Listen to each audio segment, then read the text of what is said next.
Hello everyone, आज हम current के एक और इम्पॉर्टेंट न्यूज़ को कवर करेंगे। तो ये न्यूज़ है कि चीन में लड़कियों की कमी हो रही है, तो उससे वहाँ पर क्या इफ़ेक्ट पड़ रहा है। चीन के बचे हुए 35 मिलियन पुरुष रूस, दक्षिण पूर्व एशिया, बांग्लादेश और पाकिस्तान में दुल्हन की तलाश कर रहे हैं। चीन में शादी के लिए लड़कियों का अकाल, पाकिस्तान, बांग्लादेश और रूस में दुल्हन तलाश कर रहे हैं चीनी। अब देखिए ये न्यूज़ चर्चा में क्यों है। चीन की एक बच्चा नीति के कारण वहाँ एक पॉलिसी लागू की गई थी, उसके कारण लड़कों की संख्या में वृद्धि हुई है, जिससे दुल्हन की कमी हो गई है। और इससे क्या हुआ, 3.5 करोड़ से अधिक पुरुष विवाह के लिए महिलाएं ढूंढ रहे हैं, लेकिन उन्हें चीन में दुल्हन नहीं मिल पा रही। तो आप सोचिए वहाँ पर कैसी स्थिति है कि वहाँ पर लड़कियों की कमी हो चुकी है। 5 करोड़ चीनी जो है वो कुंवारे रह जाएंगे। एक बच्चे की नीति के दौर में लड़कों को प्राथमिकता देने से जनसंख्या असंतुलन पैदा हुआ है, जिसके बारे में विशेषज्ञों का अनुमान है कि ये और भी बदतर हो जाएगा।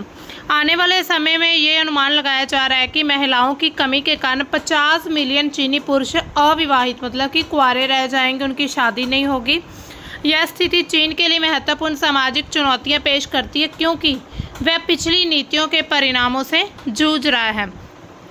अब देखिए ऑनलाइन पोर्टल पर भी दुल्हन की तलाश हो रही है। चीनी पुरुष जीवन साथी खोजने के लिए ऑनलाइन पोर्टल की तलाश कर रहे हैं, जबकि अन्य विवाह करने के लिए विदेश की तरफ जा रहे हैं। बड़ी संख्या में चीनी पुरुष रूस, पाकिस्तान, बांग्लादेश और दक्षिण पूर्व एशियाई देशों जैसे विदेशी देशों में दुल्हनें खरीद रहे हैं। कई लोग भारी रकम देकर रिश्वत लेने के लिए ऑनलाइन रास्तों का भी उपयोग कर रहे हैं। इस घटनाक्रमों ने मानव तस्करी के व्यापार को भी बढ़ावा दिया है, जिससे अंतर्राष्ट्रीय एजेंसियों की चिंता भी बढ़ गई है। तो अब देखिए जब कमी होगी तो फिर वहाँ के क्या कर रहे हैं, वहाँ के जो पुरुष हैं, बाकी जो कंट्रीज़ हैं जैसे रूस, पाकिस्तान, बांग्लादेश, तो उनमें जा रहे हैं लड़कियाँ, दुल्हनें मतलब लड़कियाँ खरीद कर उनसे शादी करने के लिए चीन में लेकर आ रहे हैं। तो अब देखिए चीन में लैंगिक असंतुलन के इसके कारण क्या है। लैंगिक असंतुलन के कारण मुख्य रूप से चीन की दशकों तक चली आ रही एक बच्चा नीति है। तो उन्होंने वहां पर वन चाइल्ड पॉलिसी चलाई हुई थी, जो कि 1979 से 2015 तक चली थी। उसके कारण पुरुषों की संख्या महिलाओं की तुलना में काफ़ी बढ़ गई है। इस नीति ने परिवारों को केवल एक बच्चे तक ही सीमित रखा था और सांस्कृतिक प्राथमिकता देने के कारण अधिकांश परिवारों ने पुरुष संतान को प्राथमिकता दी, जिसके परिणाम स्वरूप लिंग चयनात्मक गर्भपात और कन्या भ्रूण हत्या बढ़ गई है।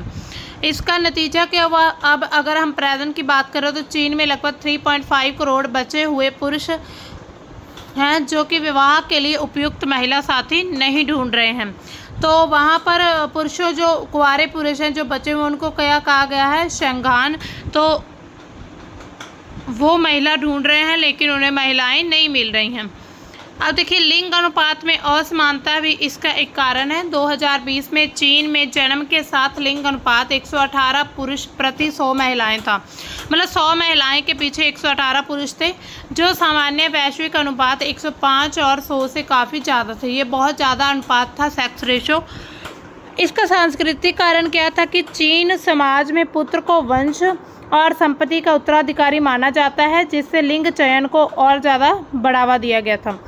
शहरीकरण हुआ, फिर आर्थिक दबाव बढ़े। शहरीकरण क्षेत्रों में महिलाएं शिक्षा और करियर पर ध्यान दे रही हैं, जिससे विवाह की दर घटी है और ग्रामीण पुरुषों को साथी मिलना और भी कठिन हो गया है। अब देखिए चीन में शादी के लिए लड़कियों की कमी हो रही है, जिससे अक्सर दुल्हन का अकाल कहा जाता है। मुख्य रूप से लैंगिक असंतुलन के कारण जो दशकों तक चली आ रही एक बच्चा पॉलिसी, मतलब उसका परिणाम क्या है। सबसे पहला परिणाम क्या है कि लैंगिक असंतुलन बढ़ रहा है। अगर हम कंपेयर करें 2020 में, तो वहाँ पर जन्म समय लिंग अनुपात कितना, 118 पुरुष 100 महिलाएं था। वैश्विक औसत कितनी है, 105 पुरुष और 100 महिलाएं। लगभग 3.5 करोड़ जो बचे हुए पुरुष है शंगान, वो विवाह के लिए महिला नहीं ढूंढ पा रहे हैं, तो इसे ऐसे में कुंवारे रह जाएंगे।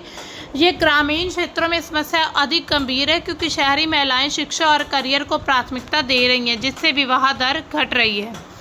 दुल्हन की तलाश में अंतर्राष्ट्रीय प्रवृत्ति भी बढ़नी शुरू हो गई है चीन में।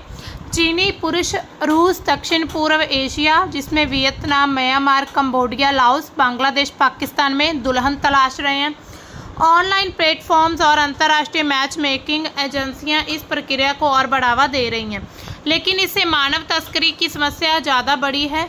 उदाहरण के लिए अगर हम देखें, यूके होम ऑफिस के अनुसार वियतनाम से 75% लड़कियों को शादी के लिए चीन में तस्करी करके लाया गया। तो अब देखिए इससे क्या हो रहा है, गलत काम भी बढ़ने शुरू हो गए हैं, जैसे कि तस्करी हो रही है, सामाजिक और नैतिक प्रभाव भी पड़ रहे हैं, मानव तस्करी और शोषण हो रहा है। बांग्लादेश, पाकिस्तान और अन्य देशों से महिलाओं की तस्करी के मामले बढ़े हैं, जिससे घरेलू हिंसा, धोखाधड़ी और शोषण की घटनाएं सामने आई हैं। सामाजिक अस्थिरता, जिसमें अविवाहित पुरुषों की बड़ी संख्या से अपराध बढ़ रहे हैं, मानसिक स्वास्थ्य समस्याएं पैदा हो रही हैं, सामाजिक असंतोष बढ़ा है और सांस्कृतिक दबाव भी पड़ रहा है, जैसे कि दुल्हन की कमी ने दहेज और विवाह की लागत को बढ़ा दिया, जिससे आर्थिक बोझ बढ़ा है। सरकारी प्रयास और चुनौतियां क्या है, सरकार क्या प्रयास कर रही है इसके लिए। सबसे पहले तो सरकार ने ये सोचा कि अब नीति में बदलाव करना होगा। 2015 में 1 बच्चा नीति खत्म करके 2 बच्चा नीति और 2021 में 3 बच्चा नीति लागू की गई है, लेकिन जन्म दर बढ़ाने में ये कम प्रभावी रहे। कानूनी कार्रवाई क्या की गई है। चीनी सरकार ने मानव तस्करी और अवैध विवाह प्रथाओं पर रोक लगाने के लिए कदम उठाए, जैसे बांग्लादेश में अपने नागरिकों को चेतावनी जारी करना, जागरूकता अभियान, लैंगिक समानता को बढ़ावा देने की कोशिश, लेकिन सांस्कृतिक मान्यताएं बदलने में समय लगेगा। अब देखिए, चीन ने दुल्हन खरीदने के खिलाफ चेतावनी, वहां के जो चीन के दूतावास है उन्होंने चेतावनी दे दी है। चीनी सरकार ने बांग्लादेश में अपने नागरिकों को विवाह करने के लिए विदेशी पत्नी खरीदने के खिलाफ चेतावनी जारी की है। बांग्लादेश ने डेली स्टार की रिपोर्ट के अनुसार कई सोशल मीडिया पर चीनी पुरुषों के लिए दुल्हन की व्यवस्था करने का दावा किया है। ढाका में देश के दूतावास ने अपने नागरिकों को इस चाल में ना फंसने की चेतावनी दी है। तो अब देखिए, दोनों तरफ से जैसे कि जो चीनी पुरुष हैं वो महिलाएं खरीदने के लिए मतलब कि जा रहे हैं, बाकी देशों में विदेशी पत्नी खरीद रहे हैं। तो अब चीनी सरकार ने भी चेतावनी दी और उधर ढाका की जो सरकार है उन्होंने भी कहा है कि आपको इस चुंगल में नहीं फंसना है। अब देखिए, चीनी दूतावास ने क्या कहा। दूतावास ने चेतावनी दी है कि चीनी कानून के तहत अंतर्राष्ट्रीय मैच मेकिंग सेवाएं जो है अवैध है, मतलब वो वैलिड नहीं है। इसके तहत नागरिक ऐसी गतिविधियों में शामिल नहीं हो सकते हैं या इसे चीन में कानून परिवर्तन एजेंसियों से छिपा नहीं सकते हैं। बांग्लादेशी लड़कियों और महिलाओं को शादी के लिए आपराधिक गिरोहों द्वारा चीन में तस्करी करके लाया जा रहा है। उन्होंने कहा है कि जो दूतावास है उन्होंने कहा कि चीनी कानून के अनुसार किसी भी व्यक्ति या संस्था को विदेशी विवाह के लिए दलाली या बिचौलिए की भूमिका निभाने की अनुमति नहीं है। जो खास करके सोशल मीडिया पर जो प्लेटफॉर्म ऐसे चल रहे हैं वहां पर क्रॉस बॉर्डर रोमांस जैसे कंटेंट से मतलब इन्फ्लुएंस होकर अवैध शादियां या मानव तस्करों जैसे मामले में ना फंसें। तो उन्होंने चेतावनी जारी कर दी अपने जो चीन के जो भी पुरुष हैं उनको। दूतावास के मुताबिक चीनी नागरिकों को किसी भी व्यावसायिक या अवैध विवाह एजेंट से बचना चाहिए और ऑनलाइन प्रेम जाल से वो सतर्क रहें। मतलब ऑनलाइन जैसे हो जाता है ना, ऑनलाइन प्लेटफॉर्म पर एक दूसरे को जानते हैं, फिर वहाँ से प्यार हुआ, ऐसे ऐसे है ना, शादी हो जाती है। तो उन्होंने कहा कि आप इस चीज़ से दूर रहें। लड़कियों को झूठ बोलकर चीन लाया जाता है शादी करने के लिए। एजेंट क्या करते हैं, लड़कियों को अच्छी नौकरी, बेहतर जीवन या शादी का झांसा देकर चीन ले आते हैं, लेकिन वहाँ पर फिर उन्हें जबरन उनका विवाह या यौन शोषण के लिए फिर उन्हें बेच दिया जाता है। इतना ही नहीं, एजेंट लड़कियों के कागजात भी छीन लेते हैं।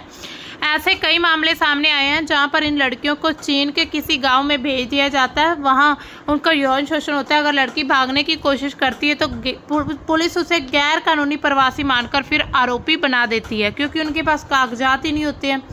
शादी के इस गैर कानूनी प्रक्रिया और तस्करों की वजह से चीन की छवि खराब हो रही है। अमेरिका लगातार चीन पर ऐसे मामले का हवाला देकर दबाव बना रहा है।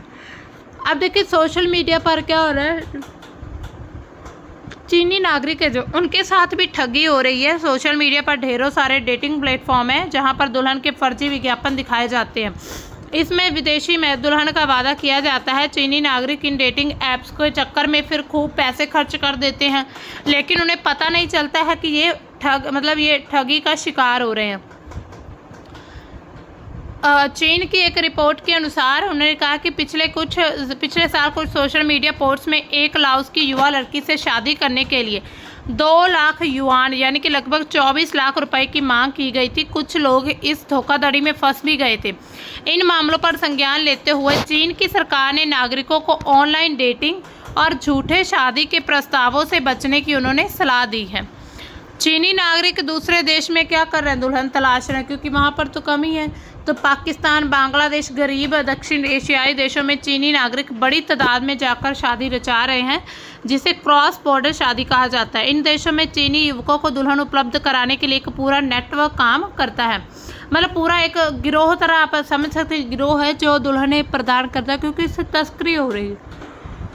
ऐसे में क्या है, परिवार की तलाश में जो रहते हैं, ऐसे परिवार की तलाश में रहते हैं जो कि पैसे के लालच में उनकी बेटियों से शादी करके शादी करने के लिए तैयार हो जाए। फिर लड़की की शादी चीनी नागरिक से कराई जाती है। लड़कियों के बाद में चीन में लाया जाता है और इस प्रक्रिया में चीन नागरिक एजेंट को फिर मोटा पैसा देते हैं। अब देखिए, महिलाओं की बढ़ती तस्करी के क्या प्रभाव पड़ेंगे। सबसे पहले तो मानव अधिकारों का उल्लंघन होता है, इससे शारीरिक और मानसिक शोषण होता है। तस्करी की गई महिलाओं को अक्सर जबरन विवाह, यौन शोषण और वेश्यावृत्ति में धकेल दिया जाता है। बांग्लादेश की एक महिला थी लवली, ये उदाहरण है। एक काल्पनिक नाम है जो कि 2023 में शादी के बहाने चीन लाया गया था और वेश्यावृत्ति पर मजबूर किया गया था। स्वतंत्रता का हनन होता है। तस्करी की शिकार महिलाओं को उनके पासपोर्ट छीन लिए जाते हैं। उनकी जो भी गतिविधियों पर नियंत्रण रखा जाता है, जिससे उनकी व्यक्तिगत स्वतंत्रता खत्म हो जाती है। बाल तस्करी होती है। कुछ मामलों में कम उम्र की लड़कियों को भी तस्करी का शिकार बनाया जाता है, जिससे बाल विवाह और शोषण की समस्या बढ़ती है। सामाजिक प्रभाव क्या पड़ता है? परिवार और समुदाय पर असर होता है, जैसे कि तस्करी की शिकार महिलाओं के परिवारों को सामाजिक भावनात्मक आघात पहुंचता है। बांग्लादेश और पाकिस्तान जैसे देशों में समुदाय में डर और फिर अविश्वास बढ़ जाता है। लैंगिक असमानता बढ़ती। तस्करी की यह प्रथा लैंगिक असमानता को और ज़्यादा गहरा करती है, क्योंकि महिलाओं को वस्तु के रूप में देखा जाता है, जिससे उनके अधिकार और सम्मान पर हमला होता है।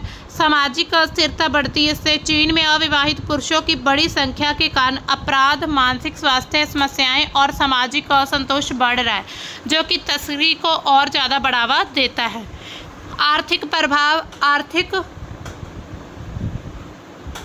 अर्थव्यवस्था को बढ़ावा में अवैध जो अर्थव्यवस्था है, मतलब अवैध है, जो सही तरह से नहीं है ना, जो मतलब कि कह सकते हैं आप, जो कि अनकॉन्स्टिट्यूशनल है, जो अर्थव्यवस्था किसी भी कंट्री की होती है, उसको बढ़ावा मिलता है। मानव तस्करी एक लगभग काला बाजार बन गया है, जिसमें आपराधिक गिरोह और दलाल मोटी रकम कमाते हैं। उदाहरण के लिए बांग्लादेश में दलाल के प्रति दुल्हन लाखों टका चार्ज करते हैं। आर्थिक नुकसान हो रहा है। तस्करी की शिकार महिलाएं और उनके परिवार आर्थिक शोषण का शिकार होते हैं। कई बार परिवारों को झूठे वादे के साथ पैसे भी देने पड़ते हैं। पैसे मीन्स ऐसे कि जैसे किसी के परिवार के, आप लड़की को कह दी जाए तो किसी के परिवार कह दीजिए कि आप इनको हम चीन में ले जाएंगे और वहाँ पर बहुत अच्छी नौकरी है, वहाँ पर बहुत अच्छा होगा और वहाँ का मैंने वीज़ा लगवाना है, तो आप इतने 5-10 लाख रुपए आपको देने होंगे। तो ऐसे में क्या होगा, एक तो लड़की लेके और साथ में पैसा भी ले लेते हैं। क्षेत्रीय अर्थव्यवस्था पर प्रभाव पड़ता है। तस्करी से प्रभावित देश बांग्लादेश, वियतनाम में सामाजिक सेवाओं और कानून प्रवर्तन पर बोझ पड़ता है, जिससे संसाधनों का दुरुपयोग होता है। कानूनी और कूटनीतिक प्रभाव क्या पड़ते हैं?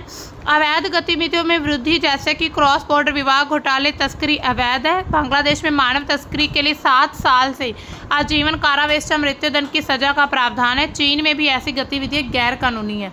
कूटनीतिक तनाव बढ़े हैं। बांग्लादेश, पाकिस्तान, वियतनाम जैसे देशों ने चीनी नागरिकों की तस्करी गतिविधियों पर चिंता जताई है, जिससे द्विपक्षीय संबंधों में तनाव बढ़ा है। ढाका में चीनी दूतावास ने 25 मई 2025 को अपने नागरिकों को ऐसी गतिविधियों से बचने की चेतावनी दी है।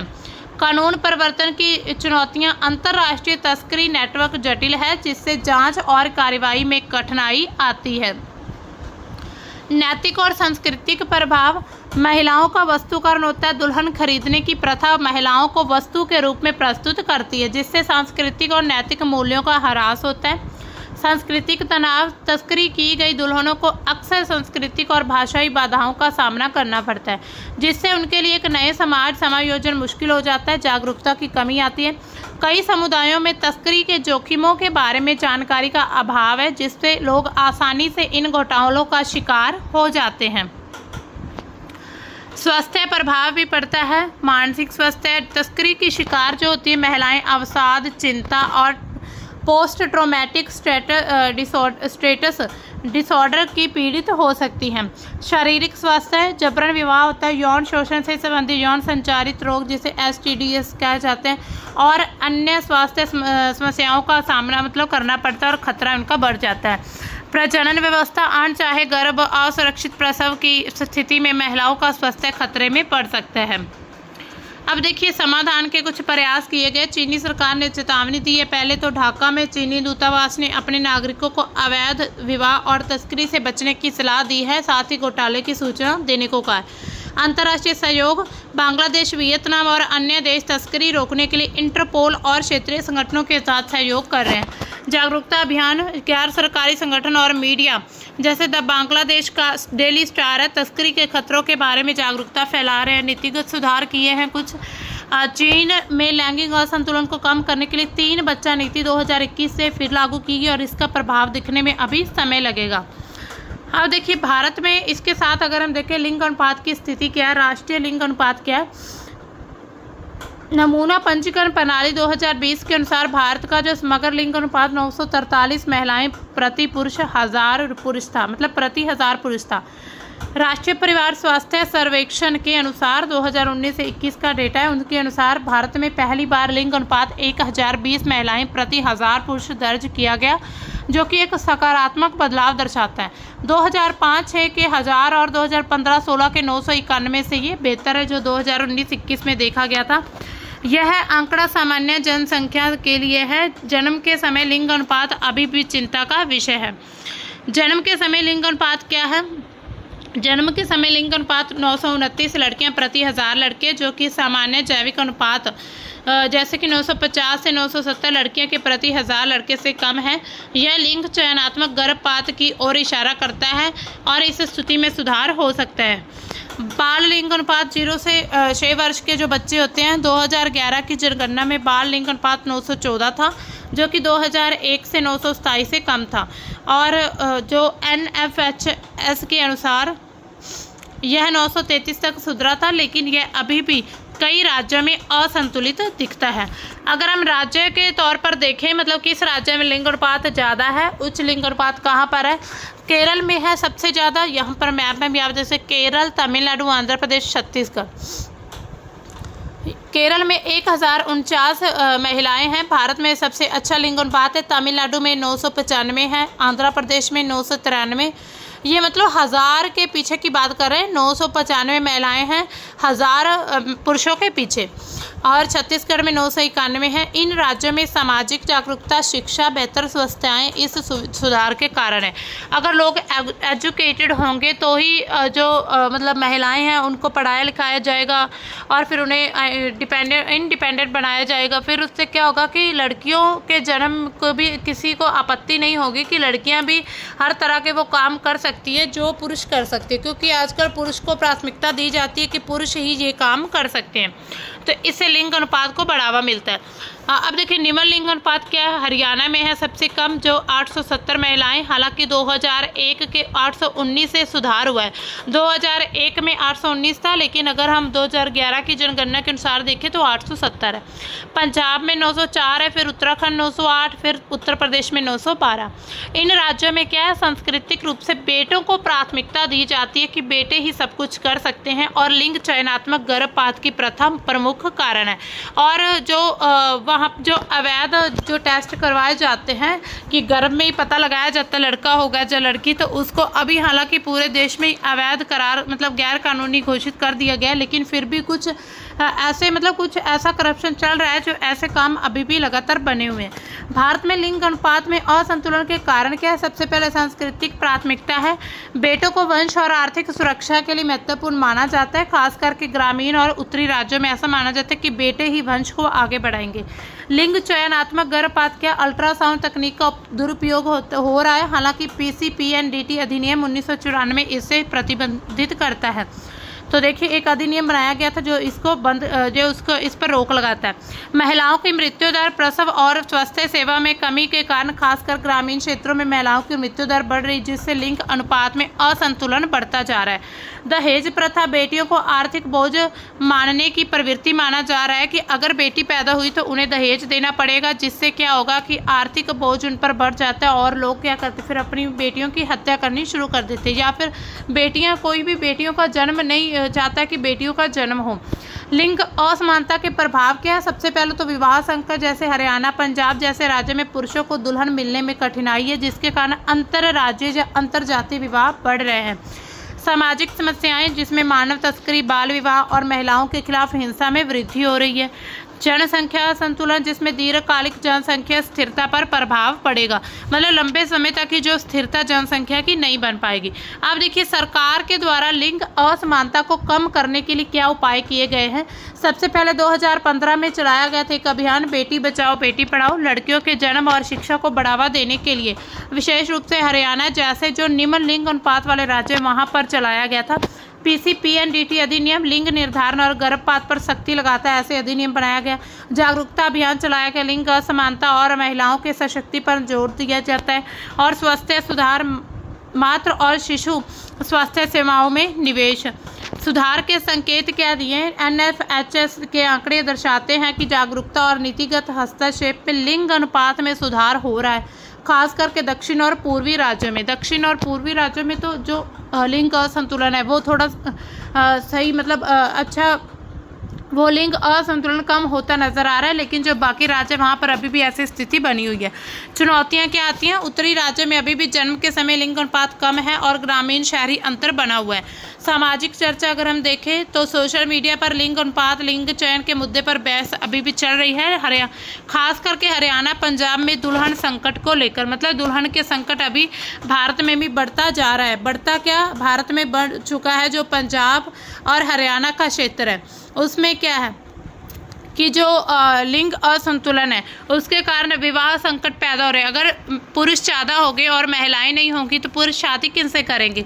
तो इसी तरह की कुछ समस्याएं देखने को सामने आ रही हैं और ऐसी ही एक समस्या चीन की भी है जो अभी बहुत ही ज़्यादा न्यूज़ में बनी हुई है। तो ये थी हमारी आज की न्यूज़। मिलते हैं हम अपनी नई न्यूज़ के साथ, तब तक के लिए बाय, थैंक्स फॉर वॉचिंग।